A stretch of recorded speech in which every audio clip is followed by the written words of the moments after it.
You're listening to a Roddenberry podcast. Gene-ology listeners, just giving you advance warning that this episode of the podcast deals with an episode of 1960s TV that comes about as close as an episode of 1960s TV could to dealing with a character who is strongly implied to have been sexually assaulted.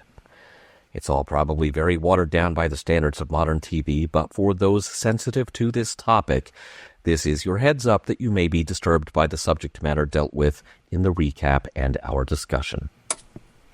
Don't touch that dial. We'll be right back. And now for a brand new show we hope you'll like. Gene-ology, a Roddenberry podcast.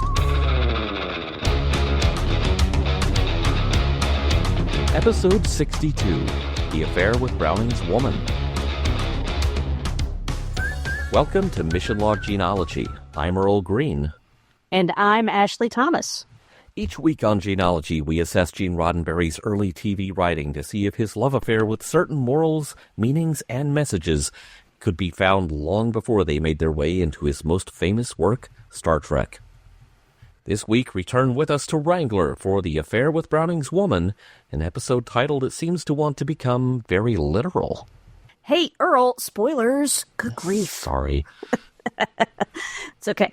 Before we get to trivia on this week's episode, let me take a brief moment to encourage you to join our Patreon or follow us on YouTube or leave a review wherever you're listening to us or, all of the above. We'll take all of the above. All of that sounds good to me.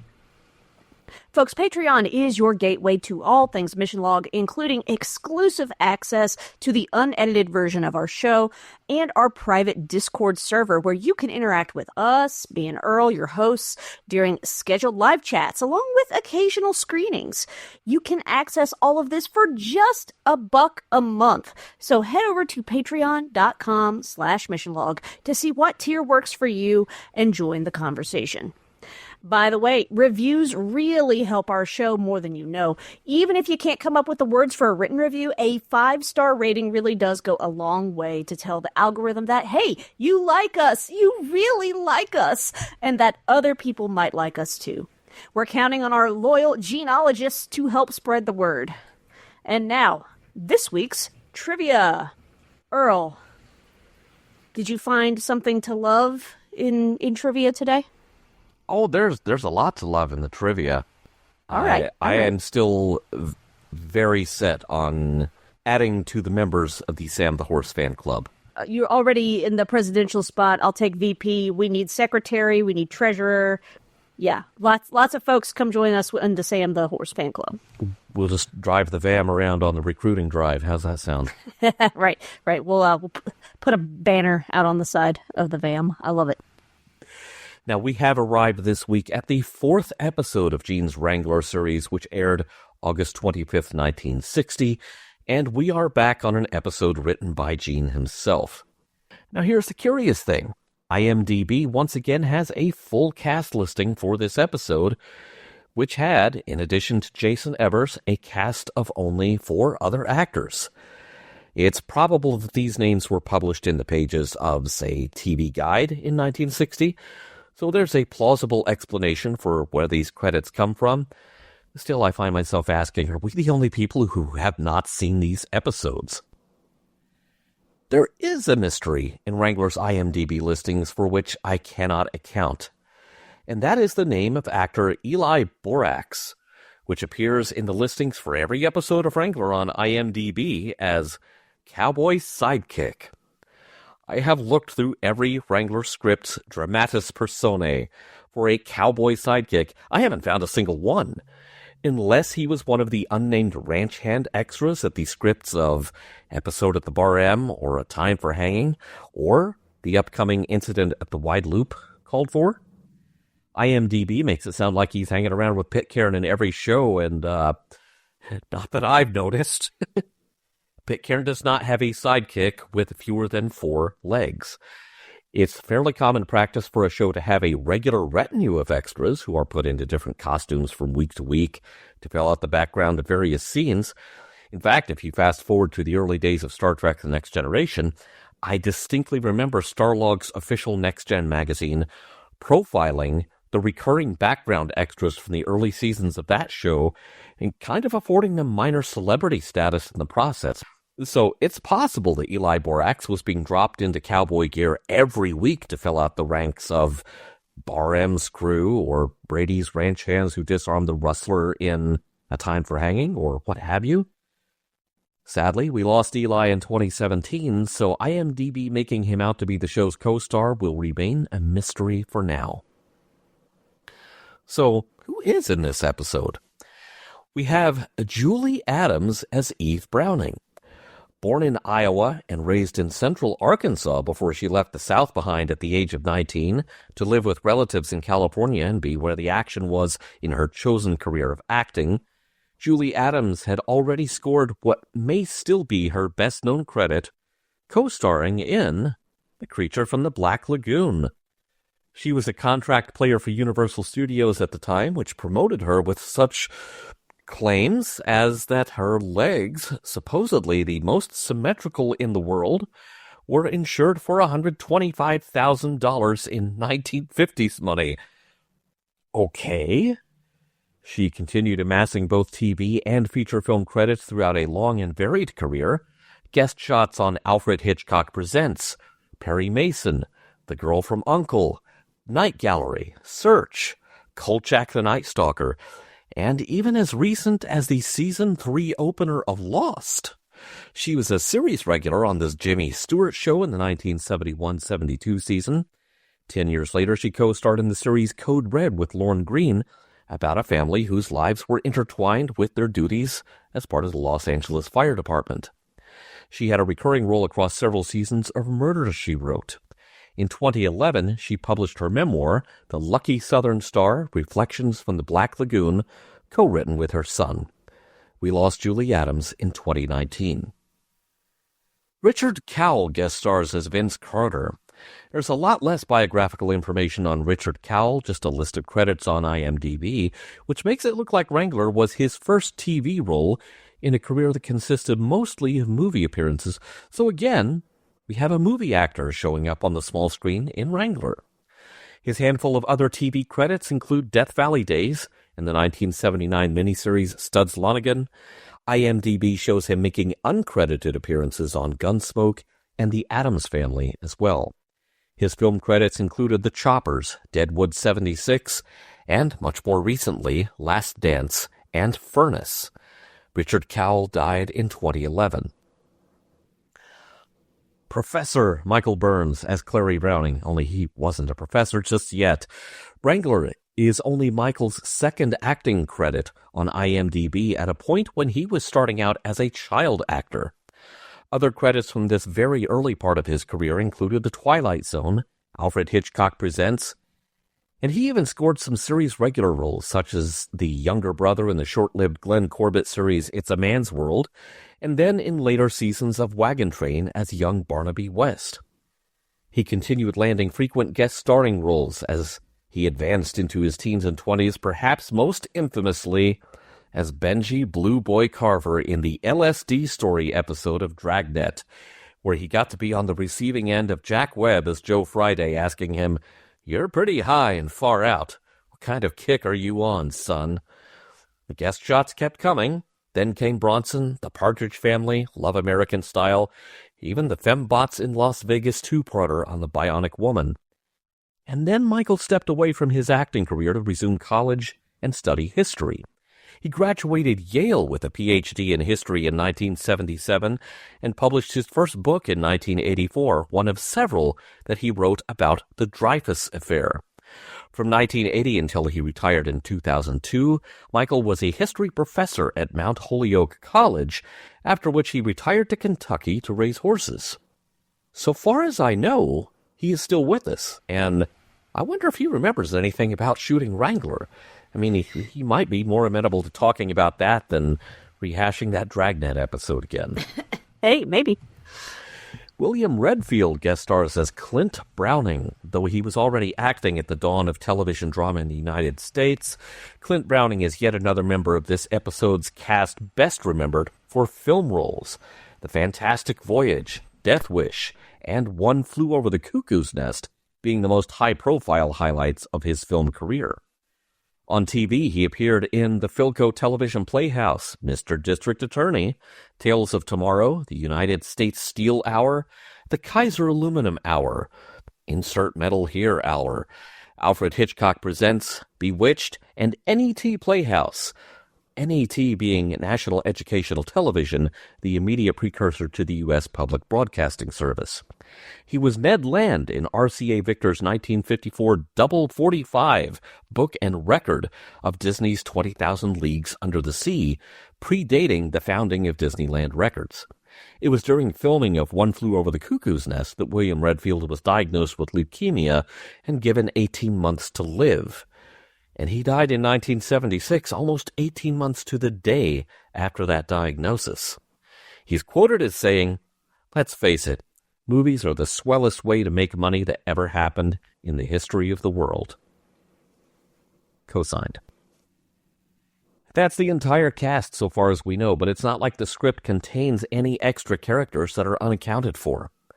Wrangler's competition on CBS that night was the Ray Milland series Markham, airing a new episode titled Counterpoint, and over on ABC, a repeat of an Untouchables episode from earlier in the year.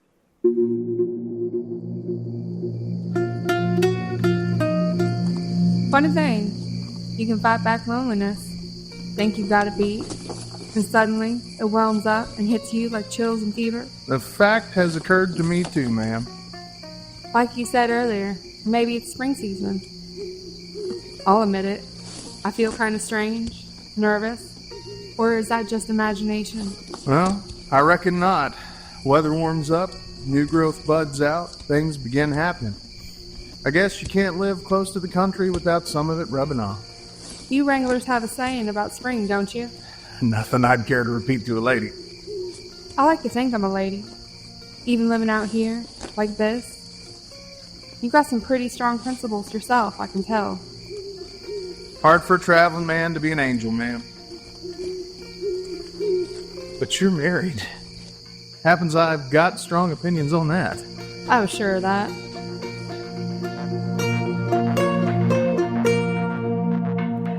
Pitcairn is an American cowboy who rides the late 1800s western frontier, helping people in need. The carbine in his saddle boot, Pitcairn and his horse Sam look for work and adventure in the Wild West. Prologue. It's a beautiful spring day in Colorado. Pitcairn is on his way to take a job as a foreman in the panhandle of Texas. The air is sweet enough to make a traveling man want to stop and put down roots. He pulls up next to a stream and dismounts for a drink for him and Sam. But Sam is distracted. There's a herd of wild horses. He whinnies in their general direction, more specifically at a lady horse running around. Sam would like to introduce himself, but Pitcairn tries to hold him back. Struggling with Sam, he throws down the reins and says, "All right, you go ahead, chase after her, get responsibilities, make a fool of yourself."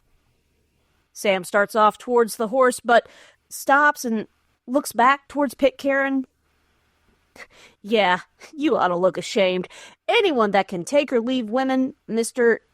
But his tirade is interrupted by a woman's scream. Pitcairn and Sam ride off to help. Riding in the general direction of the sound, Sam and Pitcairn find a small thatched roof cabin. There's a man and a woman in front of the cabin. The woman is struggling to get away from this well-dressed, creepy guy who's trying to come in for an unwanted kiss. The woman, Eve Browning, is able to break away and run for the axe at the woodpile where she was interrupted at her work. Creepy McCreeperton, otherwise known as Vince Carter, is not dissuaded and pursues her. "What's the matter? You like living alone?" he asks. Carter overtakes her again, grabbing at her dress and ripping at it as she tears away from him, scratching his face as she does so. Eve breaks free and grabs the axe. It's not just the woodpile that's getting split today. Carter is bleeding and hollering in pain, but he's able to avoid the axe, knocking it from Eve's grasp. He grabs her again when Pitcairn rides into the scene. Throwing himself off his horse, Pitcairn grabs Carter from behind and pulls him off of Eve, and in one swift move knocks Carter backward with a good swift punch in the mouth. Carter rides off, but promises to be back. Pitcairn is about to give chase with Sam when he hears Eve moan and then sees her collapse to the ground. Pitcairn, torn at what to do, moves towards the woman to pick her up, wondering what kind of drama he's just inserted himself into. Act 1. Pitcairn starts to carry Eve back to the house when her eyes flutter and requests to be put down. Pitcairn sets her right, and Eve looks to see if Carter is truly gone. She is slightly embarrassed about the whole situation. First, attempted assault, now having to ask a total stranger for help, and gosh, let's hope this guy doesn't misinterpret this situation, but she asks anyway. Can you stay? I mean, he'll be back, and my husband is gone for a long trip. Pitcairn is a bit distracted by Eve's bare white shoulder. A beautiful spring day, a beautiful woman. It's all trouble. Eve notices his distraction and pulls the dress back into place and asks him again, "Please, just for a few hours." Pitcairn agrees, and in an attempt not to stare at her loveliness, goes to pick up the axe and finish chopping her firewood. Sam gives him the best raised eyebrow look a horse can give. Pitcairn enters the cabin carrying a load of firewood, stacking it by the door. As he returns to his work, he hears a twig snap around the corner of the cabin. Pitcairn moves in to investigate. He hears another shuffling footstep and moves to seize the intruder. But it's no intruder at all. It's a small boy. "Mom! Mom!" Still clutching a small fishing pole, Pitcairn realizes his mistake. Eve comes out and assures her son, the 9-year-old Clary, that Pitcairn is a friend. Clary is not so sure. What does he want? Pitcairn, irritated, leans down to Clary and assures him nothing. Absolutely nothing. "I better get going." "Please," says Eve. Clary continues, "My father shot a man once for hanging around here." "Thanks a lot," says Pitcairn. Eve kneels beside her son and explains what happened with Vince Carter and why Pitcairn is staying around for just a bit, just to make sure Carter doesn't come back. Clary then asks if Pitcairn will stay for a couple of days. Awkward. Pitcairn suggests that he should sneak out the back, but Eve says no. He should at least wait until dark. Then Carter will think he's staying the night. Oops, now that's awkward a second time. Clary then offers to unsaddle Sam for him. Sure, why not? But yes, he's leaving at dusk. As night begins to fall, Pitcairn is reclining at the table, having just enjoyed the best meal he's had since he left home, and expresses his enviousness of her husband. Whoops, we just keep getting the awkward tent, don't we? Eve flinches a bit at the mention of her husband as she wraps up a sack lunch of leftovers for the road for Pitcairn. Clary scrambles down the ladder from his loft bed. He shows Pitcairn a toy horse assembled from twigs and joined together, making the horse looking to be in full gallop. Pitcairn pulls his knife and smooths out some of the knots on the horse. "Sorry I won't have time to finish it, partner, but hey, I bet you can do a better job anyway." He hands Clary his knife, and Clary admires it with awe and gratitude. Pitcairn touses his hair and moves towards Eve. Clary says, "Hey, did you know my mom says you remind her of my pa?" "Well, I think the awkward tent has now been upgraded to the awkward tiny house." Eve quickly hands Pitcairn a bundle of food for the road. "Pickled chops and fresh bread. Thought it might be good on the trail." Pitcairn's only response is, "I do declare." Eve says it's about the only way to thank Pitcairn and wishes him luck on the trail. Pitcairn goes to the door and slides open the bolt. He hesitates for a moment, but thinks better of it and wishes Mrs. Browning luck as he exits. Pitcairn hits the trail. In the distance, Carter is watching the cabin riding out of sight in the darkness. Pitcairn detects the movement and pulls his carbine from the saddle boot and rides off just to find out what's there in the moonlight. Act 2. Pitcairn is in a wooded area, checking the ground for prints when he suddenly hears a gunshot. Swinging into the saddle, Pitcairn rides hard in the direction of the shot. It's the Browning cabin. The front door is hanging from a broken hinge, and Eve is sitting at the entry, gun across her lap, with Clary trying to comfort her. It's okay, Mom. He's gone now. But the sound of hoofbeats interrupts him. Eve pulls the hammer back and raises the gun to take aim when she realizes it's Pitcairn and has a near breakdown. It's Carter! Again! Clary says, "Look at what he did!" and gestures to the broken door. Pitcairn sends Clary to bed. Clary objects, but obeys. Eve is trying to hold herself together in the shock of the evening's events. Pitcairn suggests that she maybe should go to bed too. At this, Eve breaks down. "He'll be back again once you leave. He said so. He'll be back." Pitcairn pulls her to her feet and steadies her by the shoulders, promising that he won't leave until the matter is settled. At this, Eve melts into Pitcairn's arms, hugging him and weeping into his chest. Pitcairn comforts her as she laments, "Why can't he just leave me be?" Well, lots of reasons. It's the spring, kind of a troublesome season. He begins stroking her hair. But it's especially bad out here, just one woman to every 500 or so men, and when that woman's so pretty... Whoops. Eve freezes as if she's only just realized that she's in Pitcairn's arms. Pitcairn does the same. This is, in fact, a particularly troublesome situation. Time to throw some cold water on the situation. And by cold water, Pitcairn means hot coffee. Strong and black, please, Mrs. Browning. Eve moves towards the door, but Pitcairn calls behind her. "If you'll get me some tools, I'll fix the door as well." She nods, and he takes Sam towards the corral. As Pitcairn puts the finishing touches on the door, Eve returns with a pot of coffee and 2 mugs. Sitting beside him on the porch step, they sit in casual, companionable silence. I hope my pounding didn't wake Clary. Nah, he could sleep through a bass drum. But now it's a bit uncomfortable again. We hear Sam kick against the corral fence and whinny, but it's just in response to the group of wild horses we saw earlier. Pitcairn is tense, and it's clear why. "Eve, I think we better be as honest with each other as we can." Eve starts to get up, but Pitcairn gently takes her arm.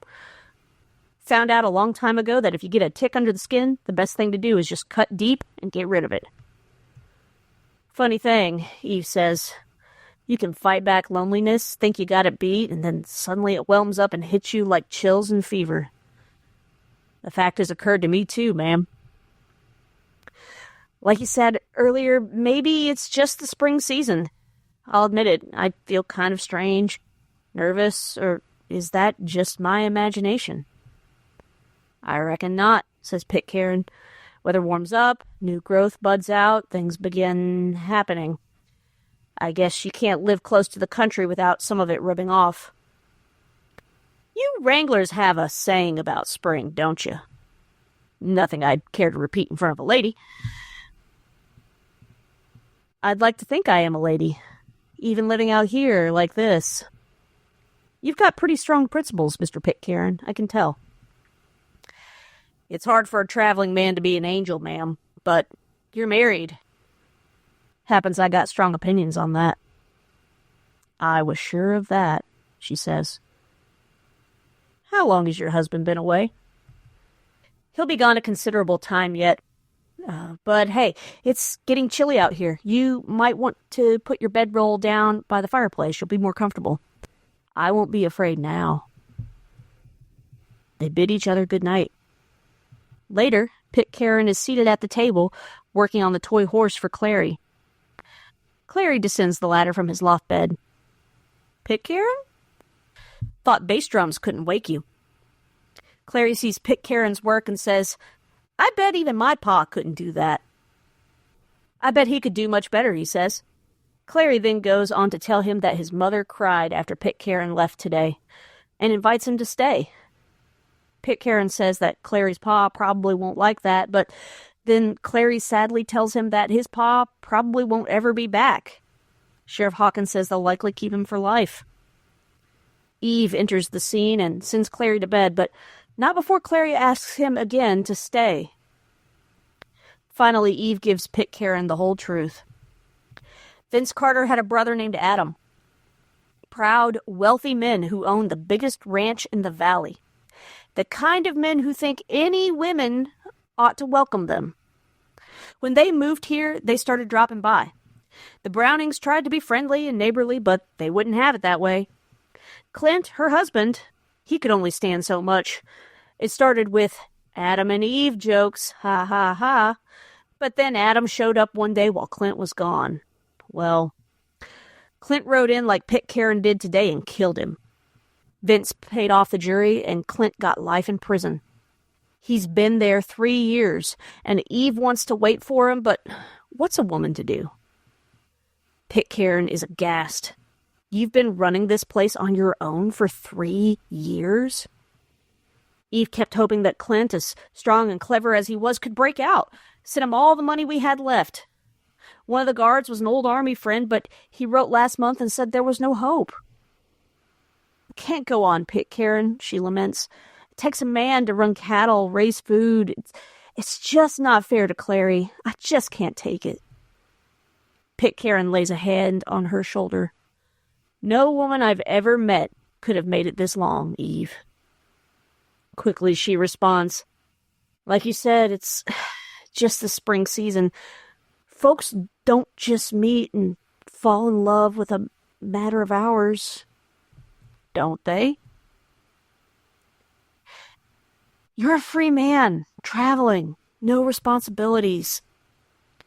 I never intended to travel all my life, just until I found what I really wanted. Maybe the whole trick is recognizing it when you do find it. And Clary, he'd be pretty hard to beat, too. Pitcairn pulls her in close and asks how she'd feel about him. Eve moves in closer and says, just tell me this is right. I'm beyond knowing. Tell me it's right. Pitcairn puts his arms fully around her when the sound of hoofbeats approaches and stop. Pitcairn releases Eve and grabs the carbine, clicking a shell into place. He turns to her and says, right, wrong. All I know is that I'm offering to love you and your boy. Take care of both, with as decent motives as I think any man ever had. If that's not enough, then don't open the door when I come back. You'll find it's strong enough to keep anyone out. And with that, Pitcairn exits. Act 3. Pitcairn moves in the darkness, carbine at the ready, looking for the offending noise. Carter lurks in the darkness, moving his horse through the trees. Spotting Carter from under cover, Pitcairn raises the carbine and moves in. Pitcairn hears a twig snap behind him and turns, looking for who else might be lurking in the shadows. Pitcairn spots Carter again, gently moving on horseback through the trees, but wait, another twig snaps behind him. Someone else is here, but who? Not spotting anyone behind him, he turns to look for Carter again. Carter has dismounted and begins to sneak around behind Pitcairn, but first he gives his horse a good smack on the rump, sending him off in the other direction. Pitcairn, distracted by the horse, doesn't hear Carter sneak up behind him. Freeze! Drop the carbine! Drop it! Pitcairn turns slowly, carbine still in hand. I said drop it! I figure she's worth dying for, Carter, and I'll die hard. Maybe take you with me. Is she worth that much to you? Carter raises his gun to eye level, ready to fire the kill shot. You'll never know that, he starts. But another shot is fired, and Carter falls dead to the ground, firing 2 shots from his revolver into the ground before he collapses. Eve? Eve! Pitcairn calls out into the night, but is given no response. Pitcairn returns to the cabin and knocks. Eve, he calls out. But again, no response. He knocks again. No answer. He turns to leave, but thinks better of it. He turns back and finds the door unlocked. He enters, setting his carbine against the door. He stops short and is surprised to see Clint Browning seated behind the table, rifle in hand and trained on Pitcairn. Mr. Browning is a combination of extreme exhaustion and jealous hatred. He's a hot mess, and who wouldn't be if you'd just escaped from jail and had a long, hard flight from your pursuers? Excuse me. Eve begins to plead with her husband to stop this, but he shouts her down. I said stand still. If that ain't too much to ask from a woman who's had so much freedom lately. My husband, Eve starts to Pitcairn. Clint gives Pitcairn a good dressing down. Interesting watching you and Vince Carter out there. Like two bucks fighting over a doe. Wanted to be sure. Found out. Door was even unlatched. How far behind you are they, Browning? Clint ignores him. Heard him say you were worth dying for, Eve. Tell me why, Mr. Pitcairn. I'd be interested to know. Pitcairn starts. When I rode in this morning, Vince Carter was... But Clint cuts him off. My, don't you move fast, he shouts at Pitcairn. Or maybe somebody does, and glances at Eve. You don't want to hear the truth, Eve begins, but is cut short by Clint again. Truth is, Mr. Pitcairn, I've been in prison for 3 years. You got any idea what that means? Said to myself, bide some time. Don't hurry it. Your chance will come. You've got the one woman that will wait for her man. But you said there was no hope. You expect me to write my plans for the warden to read? Was she as soft and sweet as I kept remembering, Mr. Pitcairn? I told my truth. Now let's have yours. All right. Let's see if you've got the stomach for it. Prison was easier than she had it. Vince Carter waiting out in the bush, hard-pan soil to wrestle a living out of, mules to harness, stock to feed. Other women had done it. I did it too, for 3 long years. Plus raising your boy, or did you forget that part of it too? Pitcairn continues. Like you said, she's soft and pretty, but some things you haven't mentioned. So many things it made me shaky just to watch her move around, listen to her talk. That sort of thing you want, Browning? I was going to take her with me tomorrow. She was going to live with me, her and the boy. With me in prison? Browning shouts. With you dead for all the help you could have given her. The world is full of Vince Carters, and worse. Clint, we knew it was wrong, but... Eve starts. I don't think it was. At best, someday they'd bury an old woman here. Or worse, maybe 2 graves. You tell me what's right and wrong, mister. You're making yourself an expert on it. And you just felt sorry for her. You're telling me it was just friendship? I didn't say that at all. You wanted the truth? You got it now. Clary emerges from his bunk. Mr. Pitcairn? He says sleepily. Clary has the toy horse. When Eve encourages him to go back to bed, he simply says, Can't bed down my horse with the saddle on. It's then Clary sees his father. Dad! Browning's harsh demeanor melts as he wraps the boy in his arms. You're home. Everything's all right now. Browning starts. They just gave me a few hours off. I'm meeting some folks here in the morning. You folks better pull out now. No, they gotta let you stay longer. They gotta. Clary objects. Mr. Pitcairn will take care of you. Browning then turns to Eve. Just never occurred to me that a woman could love 2 men. I mean, honest love. A woman can't. Not equal, anyway. No more than a boy can have 2 fathers. Am I wrong, Mrs. Browning? Eve rushes into Browning's arms, and Browning clutches his wife and son in a warm embrace. The next morning, Pitcairn waves goodbye as the Brownings ride off in a wagon to find a new life away from this place. Pitcairn turns to Sam and says, Come on, Sam. I'd like to leave some tracks for a posse to follow. You mind? Sam whinnies softly as they hear hoofbeats in the woods. You can say that again, Sam. Spring sure is a bittersweet season. The end. Well done, Ashley. There is a lot going on in this one, and a lot going on in the dialogue. Yeah. Which is why, recap was a lot longer than it could have been, but I felt like it was so important to get, the full, condensed dialogue in there for context, since, folks aren't going to have unless you go to UCLA, aren't going to have access to watch it. So True.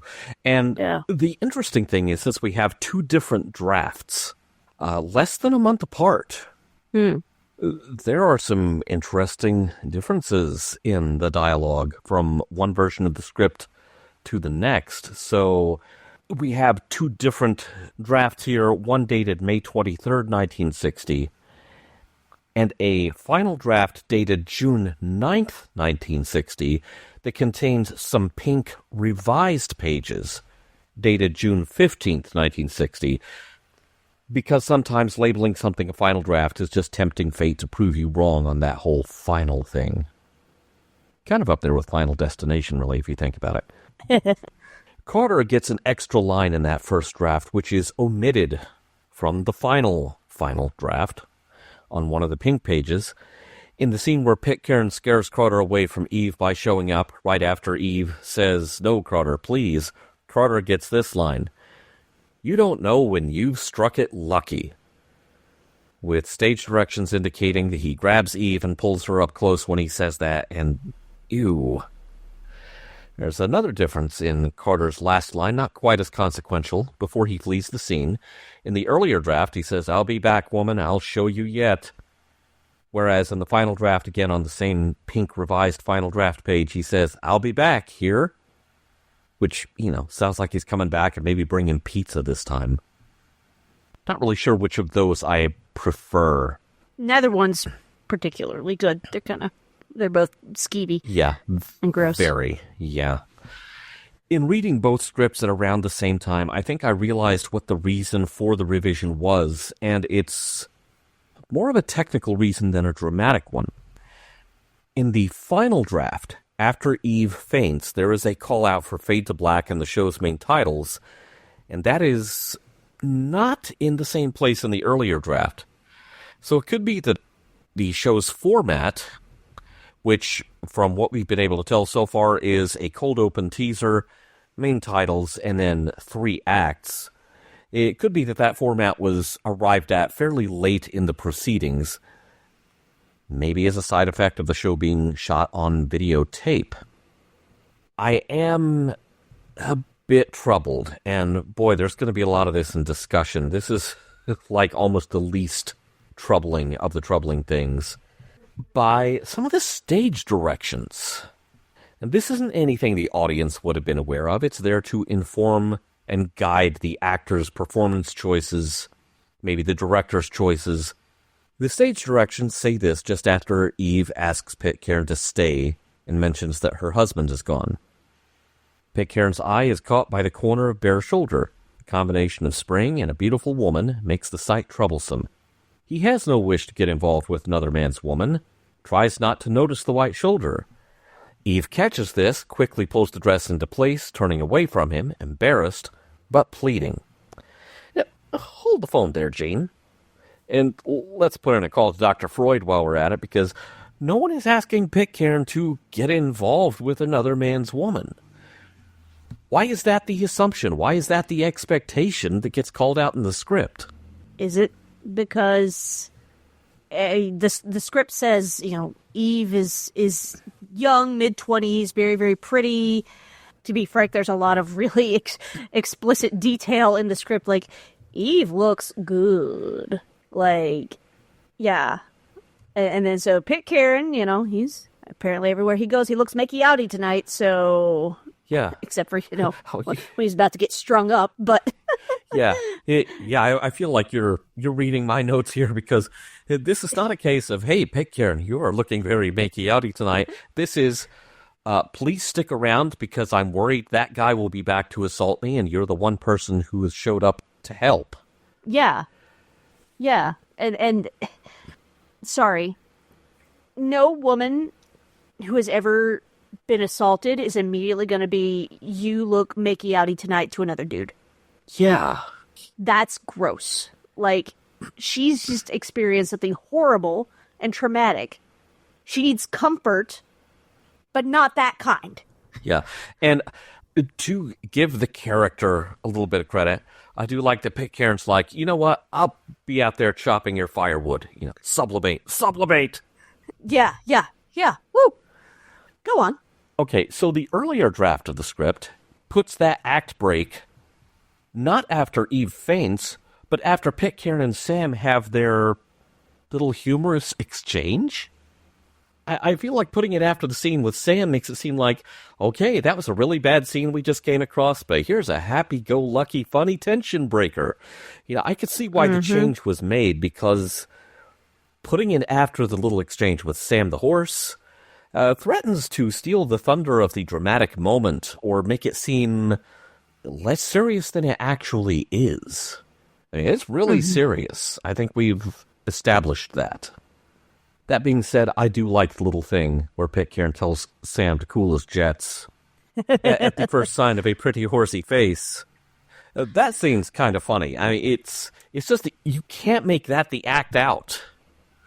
Yeah. The law of television with commercial breaks is that you have to end on a mini cliffhanger to make sure everyone comes back from the ads. Right. You can't just drop a funny with Sam and expect people to come back for it, because it's like, you're going to have people asking, how seriously should I be taking this story that this is the act out? Yeah. Some of the other stage directions are less worrisome, and I feel like they're putting Gene's sense of humor on display. So I like this when we first meet Clary. A face peeks around the corner. Pitcairn, lunging fast, grabbing and pulling his small form around the corner into view, stops, embarrassed. The small form, surprised, opens its mouth in a frightened call characteristic of the species. At which point Clary says, "Mom!" Okay, that's funny. It's not something the audience would have been aware of, but reading that on the page, Yeah. I got a good laugh out of that. Yeah, some rando stranger pulls me out from behind the corner. I'm yelling for Mom, too. Yeah. Goodness gracious. There's some dialogue left out of the earlier draft, or left out from the earlier draft, that was cut from the final. After Pitcairn hands Clary his knife, Clary says, "Gee, if you ever come past again, can I ride Sam some more?" Pitcairn says, "Sam would buck me off if I didn't stop. Never saw him take so to another person." And then it continues to the whole "Mom said you're a lot like Pa" exchange. Kind of sad they lost that. That's an aw moment. Aw. The revised final draft at the end of Act 2 has a note. Scenes 59, 60, 61, 62 deleted. But those are still there in the earlier draft. We can see what got cut out. Okay, so we start out in the same place with Sam escaping the corral and heading off into the night to, he's winning the horsey equivalent of "Hey, ladies." So get ready for the Wrangler spin-off series, Son of Sam, coming soon to NBC. Oh, I might have to workshop that title a bit. Anyway. Ooh. Then we jump to the scene of Clint in the house as the act out. In the early draft, after Clint Browning points his gun at Pitcairn and demands the truth, he gets an extra line directed at Pitcairn. "They say no man likes to die with a lie in his throat. Let's see if you're a man, Mr. Pitcairn." And someone remind this guy he's Clary's dad and not Billy John's dad, because it sounds like the same guy. Mm-hmm. After Pitcairn has said his piece in both drafts of the script, Browning says to him, "And you just felt sorry for her. You telling me it was just friendship?" In the revised final, which I'm going to have to assume is what made it to air, Pitcairn answers, "No, I didn't say that at all. You wanted the truth, mister. You've got it now." In the early draft, Pitcairn says, "No, I was going to make her my wife tonight. You wanted the truth, mister? You've got it now." And then when Clary climbs down out of the loft where he sleeps, in the early draft, he doesn't recognize his own dad at first. The rest of the early script plays out much as it does in the revised final, with some dialogue moved around a bit through the last scene. Now think about how difficult that was to do before word processing. When they say copy and paste, do we mean we have made a copy, we're cutting that out, and we're pasting it over top of things? Possibly. Now, the final draft looked like it was completely retyped. So, yeah, there is no copy-paste. Some poor production secretary has been told, just move this here, here, and here in this order. And she's had to retype the whole thing. Doesn't sound fun to me. I really like Eve. I think Eve is an interesting character. I think Gene really does a good job of showing just how strong that she is. Like, she's been on her own for 3 years. That's hard to... Being a single mom is hard. I know a lot of folks who are single mothers, single parents, and they're amazing. I don't know that I could do what they do. And knowing that she is a single woman in a time period where there aren't opportunities for women to work and make money, and so she is having to run this farm on her own, raise I believe they said Clary was 9 in the script. Yeah, in the script it says he's 9. 9, I used to be a teacher's assistant in an elementary school and worked with a lot of 9-year-old boys, and my goodness, they are fun and a handful. This is hard, and she's been doing it for 3 years, so I really respect that Gene makes a point to point that out. So I really enjoyed that. I appreciate that Pitcairn is trying to do the right thing by her. Like, he's like, this is another man's wife. I'm not that kind of guy. But, oh wait, this guy's in jail and isn't getting out? Okay, well, that changes things. But at the same time, I don't know what divorce is like in this time period. I would say extremely uncommon if it happened at all. So how easy is it for her to get a divorce from him, even though he's sentenced to life in prison? Like, what legal recourse does she have? So it's a complicated situation, but I appreciate that he painted Pitcairn in a light that where he's like, I'm not trying to be the other man. Yeah.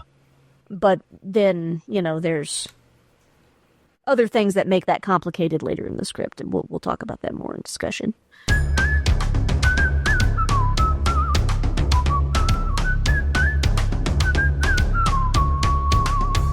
Oh, Ashley, I've got a quick question for you. What is your question, Earl? Is this episode titled The Affair with Eve Browning? It's not. It's the affair with Browning's woman. Okay, you know what? Right there in the title, and not even page 1 of the script, the cover page is a tell as to one of the biggest flaws with this story. Do tell. Okay, it seems like it was just this time a week ago that we were covering a script where if you put numbers next to each of Pitcairn's lines of dialogue, every even-numbered line was a winner. Every odd-numbered line made us want to smack the guy. This time around, the stage directions are alternately interesting, and where are we going with this? Yeah. Gene is, in the stage directions, writing directly to the cast and crew about the intention and interpretation of the scene. And he seems to veer back and forth between remarkably sensitive and remarkably problematic, at least by my admittedly modern standards. But let's dig in. From Act 1, just after Eve suggests that Pitcairn stay until dark, before leaving. Eve looks embarrassed. Pitcairn looks troubled too. It's important that our audience understands neither is being coy or employing hidden meanings. Neither wants to transgress their personal code. The fact they're both young, healthy, in need of love will make the situation increasingly painful as our story progresses. Okay, so I was getting kind of funny with the voice there. I'm not Barry White. Okay, I like that bit of stage direction. It's an example of something we've not talked about in quite a while, which is the writer directing from the script, making sure the actors understand that this is not, wink, wink, nudge, nudge. No, this is a super awkward situation. There's the remarkably sensitive bit I was talking about. Yeah. In Act 2, as Pitcairn is consoling Eve after she has managed to fend off Crowder again, stage directions tell us that Pitcairn is doing this while stroking Eve's hair, and I quote, "We're aware that Eve's sobbing has ceased, that she's tensed, almost frozen by the sudden realization she's in Pitcairn's arms. Pitcairn's words trail off at the same instant, aware of the same thing. He stopped stroking her hair in mid-gesture. We can read on his face the realization that what started as sympathy has, without plan or warning, verged dangerously close to something else. Now, when the early draft, this is followed by a longer version of the scene where they comment on Sam nickering at the wild mares outside. There are some additional lines of dialogue as even Pitcairn tried to be, as they keep saying, very honest with each other. Nothing too consequential, but maybe again, a bit obvious. But the earlier draft, when we hear the hoofbeats that herald Crotter's return, prompts Eve to say this. And that's my answer. It's as wrong with Crotter, isn't it? No matter how we dress it up, it's wrong. Okay, let me back that up and read that line again. It's as wrong with Crotter, isn't it? No matter how we dress it up, it's wrong. That line is missing from the revised final, and that's kind of important because that leads to a whole different interpretation of the entire story. Did she have something going on with Crotter? Is she referring to the killing of Crotter's brother? That's another thing I thought of, but that doesn't seem to be implicit in the wording of the line. It's as wrong with Crotter, isn't it? My biggest beef with this whole endeavor is this. Whether it's Pitcairn saying that there's one woman for every 500 men out in these parts, or it's Clint Browning mentioning that he was really looking forward to seeing his wife after 3 years in prison, a lot of this script is driven by a very basic assumption and a very, very dangerous assumption, something that we are having to talk a lot of men down from even today. And this is a big thing with me, because I am raising a teenager as well as a younger boy who will soon be a teenager. And this is something I have talked to them about, and it's something that forms the whole basis of this script. The assumption that these men have a right to this woman, that they are entitled to her in some way. I'm sure someone out there right now is talking back to the podcast telling me to get off my high horse, because my reading of this through my 21st century values is invalid when applied to a script about the 1860s, written in 1960. But you know what? Men were not entitled to the companionship, or however you want to phrase that. They were not entitled to a woman, or indeed anybody, in either of those historical time periods. But the law of the land still clocked women as men's property back then. And yes, even in 1960. As we noted way back in Gene-ology number 2, when Norm and I covered the wife killer episode Gene wrote for Mr. District Attorney, it was the 1970s before women could open their own bank accounts or apply for their own credit cards without a husband or a father or, a man co-signing on it. Other things women couldn't do without a man involved? Home ownership. Or, here's a big one, depending on the laws, which vary from state to state, no-fault divorce. Even if the Constitution was no longer coming out and saying women are the property of men, other laws, some on the state or local level, or regulations like banking regulations or even individual bank policies were tilted toward having the same effect. Sort of like how Jim Crow laws didn't go away, they just got distributed into smaller pieces, and more pieces than most people could keep track of, all amounting to the same effect. Please keep this in mind, dear listeners, over the next 4 years, because it's going to be a real game of which ball just got moved under which cup. Everyone in this story feels they have a claim to Eve Browning. Even Pitcairn, with the best of intentions, he thinks he's going to wife her by the end of this show, at least in that early draft. Until he softens up at the sight of his son, Clint Browning scares the hell out of me as much as Vince Carter does. I don't care how long he's been behind bars, his mind seems to be on one thing when he comes home. Rather than being relieved to be home with his family, he seems to have already decided that Eve's wronged him somehow. And what, needs to pay? Oh, and by the way, that assumption makes a lot more sense before you delete the line about it being just as wrong with Carter. To me, the most satisfying ending of all for this episode would have been for Eve to look every guy in this story in the eye and say, "To hell with all of you. I've been able to run this ranch without you. I have been able to raise a son without you. Get out." Pitcairn's intentions are at least somewhat wholesome, but I like the original plan when he was fixing the door. Fix things up so she doesn't have to worry. Fix things up so she can survive by herself. And then, buddy, back the hell off and let her decide if she wants you to stick around. For the love of all that is holy, let this poor woman decide something for herself by the end of the story.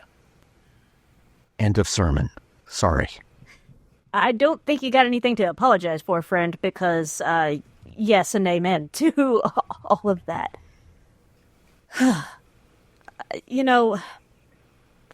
I pointed out in observations that I really appreciate that Gene wrote Eve as strong. Like, wow, you did this on your own for 3 whole years. That's a big deal. It shows her that she's strong and that she's capable. But a lot of people tell other folks who have endured hardship and horrible things, "You are the strongest person I know." And I can guarantee you every single one of them would say back, "I wish I didn't have to be." Yes. Yes. Yeah. Like, we can have people who are strong, who have courage, who don't have to endure hard things. Yes, those hard things, will make or break people. And we see that every day, sadly. Or people who say, "Oh, well, this was a blessing in disguise." Well, I sure as hell didn't feel that way while I was going through it. No, absolutely not. And I'm the kind of person who, obviously, nobody likes it when bad things happen. I try to, let's find something good that came out of that bad thing, even if it was horrible and bad. But it doesn't mean I enjoyed going through the horrible and bad thing. I wish I could have learned the lesson or found the positivity without having experienced that horrible and bad thing. I'm really curious now about this line in the original script. It's just as wrong with Carter. I'm like, so you've been, seeing Mr. Carter on the side? Like, the guy who's trying to assault you? Or are you referring to the brother who your husband killed? Or both? Now, of course, that's not in the final, so I'm presuming that didn't make it to air. But, it makes it seem like there's some sort of transgression that Eve has to answer for, does she? And furthermore, it almost kind of plants this weirdly dangerous and dangerously outmoded idea. Oh, she said yes at one point, but now she's trying to say no. Well, she had it coming. No, she didn't. Regardless of what she may or may not have done, no one deserves that. No one. This should not be hard. And yet we still have this discussion today. Yes, we do. And nowadays it has a name, but I'll get into that in the wrap. Yeah. I'm not sure exactly of what to make of this. Like, I appreciate that Eve is written as strong, but she has little to no agency in this script. It's what was the line? A woman who's had a lot of freedom as of late. Okay. Like, that's bad? Yeah. Did she not have freedom when you were not in jail? Question mark? Yeah, big question mark. And again, like I said, bring this back around to the title on the cover page. It's not the affair with Eve Browning, it's the affair with Browning's woman. Yeah. So, right there. It's, the script is telling you what it's going to be and potentially what its biggest fault is.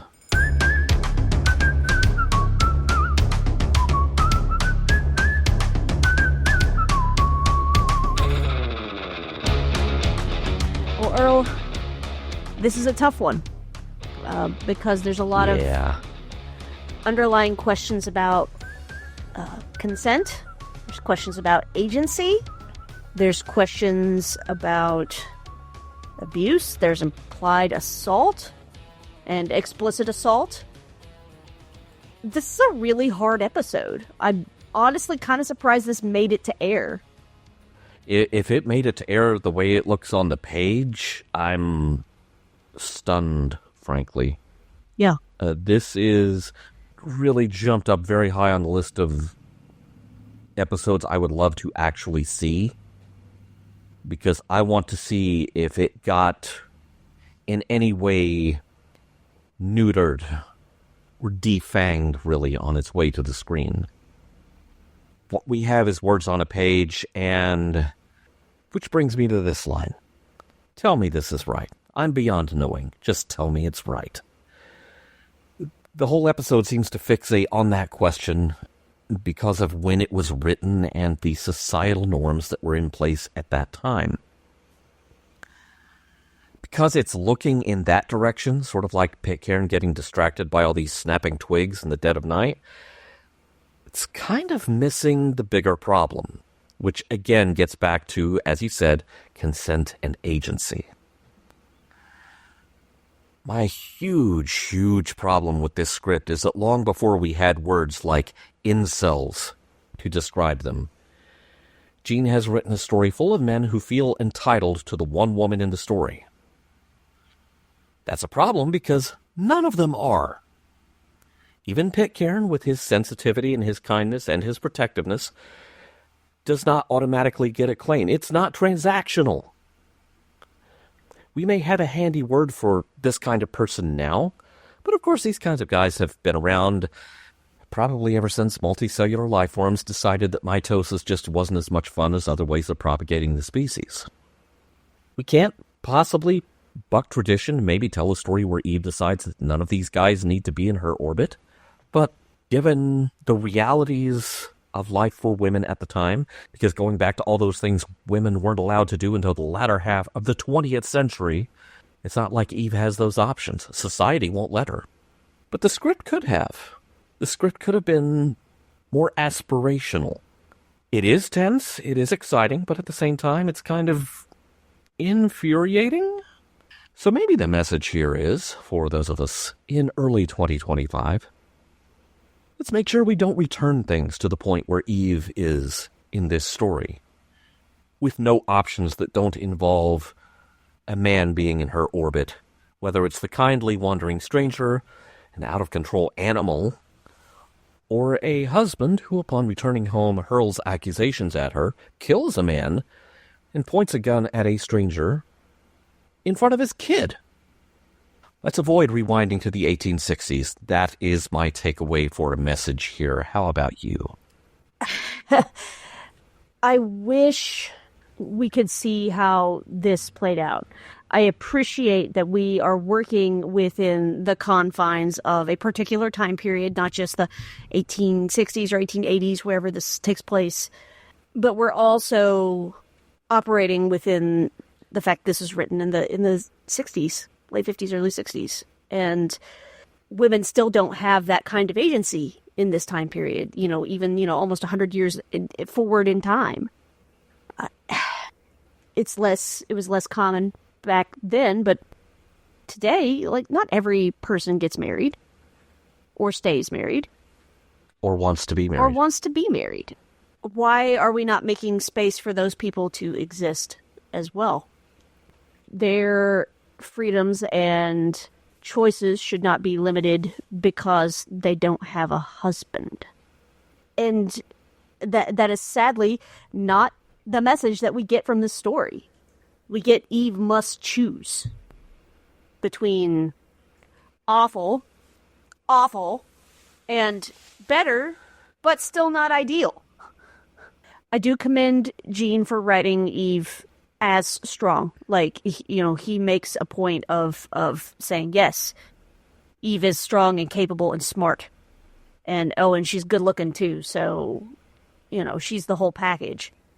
But I felt skeeved out a bit reading some of the scene and set direction in the script and it's commenting on how good Eve looks and how good Pitcairn looks and how they're both just chomping at the bit to jump each other's bones, but we can't do that because that's awkward. And so I appreciate what he was trying to do with that tension, but it was really uncomfortable to read. Yeah, and again, the audience would never have seen these stage directions. Just the people working on the show, or folks like us. Yeah. Coming upon this stuff in the archive later. Yeah, I mean, I have to wonder how did this come across on the screen? Like, were they like, what was the tension so thick you could cut it with a knife? Was it this as will they, won't they, as it reads? So it's tough. I appreciate the dramatic effect that has, but this is just, it's not what it could have been. Yeah, it's not the aspirational storytelling that we associate so much with Gene.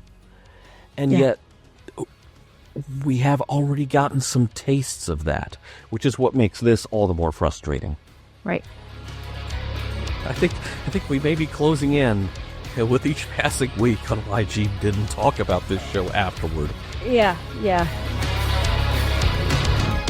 Special thanks to the Roddenberry Repertory Players. Our cast this week featured Cody Banning as Pitcairn and Alyx Banning as Eve Browning. Gene-ology is meant to be entertaining and informative, but it's also just the beginning of an ongoing conversation about the works of Gene Roddenberry. Drop us a line at missionlog@roddenberry.com and join us on Facebook at MissionLogPod. And please remember, your comments could be used on future installments of Gene-ology. If you have any material that might be of interest to us that isn't already in the Roddenberry archive, drop us a line at missionlog@roddenberry.com. Our website is missionlogpodcast.com, and Mission Log Gene-ology is produced by Roddenberry Entertainment.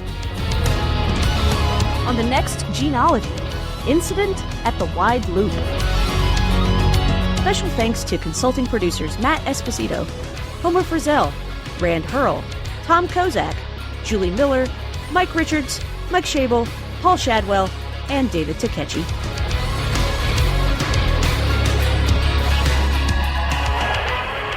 We'll be back next week with more of your favorite programs. This concludes our broadcast day.